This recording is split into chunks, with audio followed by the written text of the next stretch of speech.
Here's another video that was inspired by a viewer. And remember, I'm always looking for great video ideas, even if you don't have a problem, but you come up with a great video idea, leave it in the comment area or email it to me. I understand it's a lot of work. Most people aren't going to do that, but it will be sincerely appreciated. So in this video, I'm going to provide you with a idea, something that can be used to make a water heater platform a little larger. This would happen if you were going to go from maybe a 40-gallon water heater to a 70-gallon, 75-gallon water heater, something like that. So let's go ahead and get started. Regular water heater platform kind of looks something like this.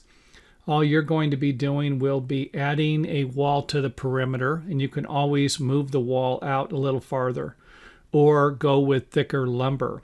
If you need to make it a little wider, you can always use 2x6 or 2x8, for example, for something like this.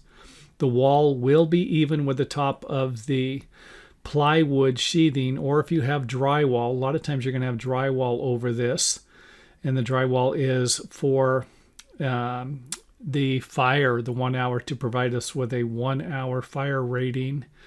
And then simply put a sheet of plywood on top of it, nail it, screw it down to the existing one, and then attach it to here, and you have a larger platform.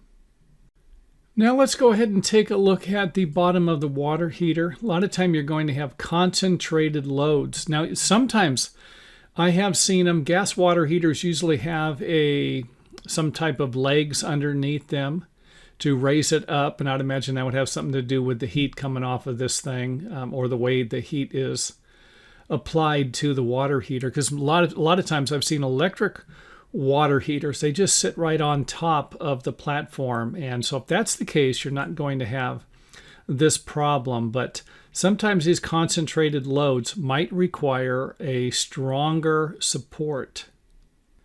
And if that's the case, you can always use a 4x4 or a 4x6. And you can see that I rotated the water heater around here.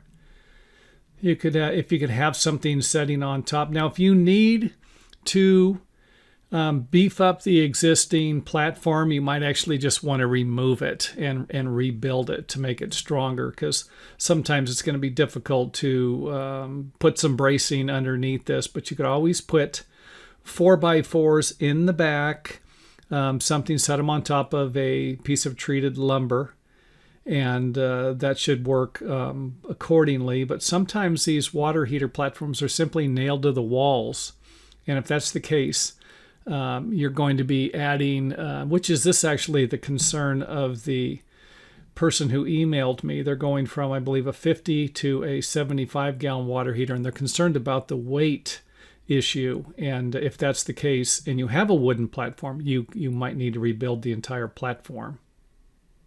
But that isn't always going to be the case either. The individual who emailed me the question has a solid concrete platform, and I don't think I have ever seen one of those before.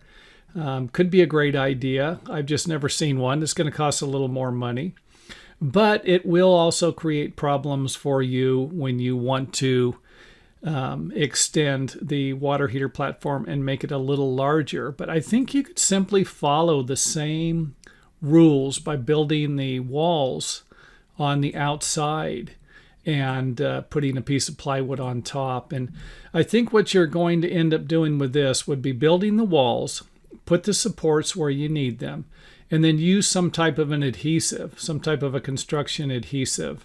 And you could glue it to the top of the concrete or attach the adhesive to the top and to the framing. And then when you put your piece of plywood on top, this would kind of tie everything together and prevent everything from moving. And of course, you can always use framing anchors. If you can attach the plywood to the framing, great. If you can attach it to the concrete with some type of screws, great also. And of course, if you're going to have an area where there's going to be a concentrated load, you'd simply need to just put a 4x4 or 4x6, something a little larger there. Another option for something like this, as the as the viewer suggested, would be to build a block wall around it, and that might work also. I'm not too happy with the block wall, or by simply adding concrete to something like this, because I'm worried about it coming apart and separating. So you can put rebar dowels in, and you can build a rebar cage around it, and that might work. But if you were to make this a little too thin, say anything smaller than 4 inches, and 6 inches might actually be too small for something like this, then my concern is that you're going to have, if you put a concentrated load on top of it from one of the legs of the water heater, for example, then I'm just not happy with it. You know, you can always put a piece of plywood on top of this, pour the concrete, put a piece of plywood on top, use some adhesive to hold everything together, or some bolts, or screws, whatever you would need. I'm just worried about a load, concentrated load on something like this over time, causing the concrete to crack. And again, I'm not an engineer, so I can't provide you with a, hey, this will work, this will not work.